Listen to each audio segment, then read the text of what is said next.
เสียงบทเรียนฝึกเว้าภาษาลาวชั้นประถมศึกษาปีที่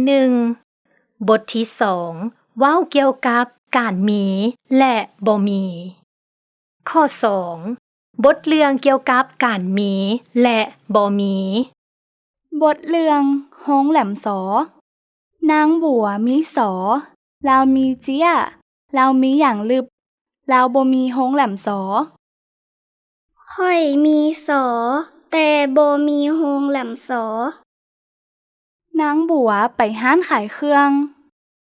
สบายดี ข้อยมีสอ ข้อยมีเจี้ย ข้อยมีหยังลืม ข้อยมีปึ้มเขียน ข้อยมีบิก เจ้ามีโรงแหลมสอบ่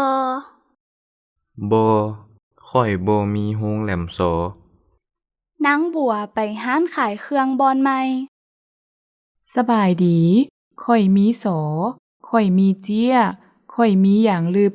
ข้อยมีปึ้มเขียน ข้อยมีบิก เจ้ามีโรงแหลมสอบ่ มี ข้อยมีโรงแหลมสอ นางบัวมีโรงแหลมสอแล้ว ข้อยมีสอและโรงแหลมสอ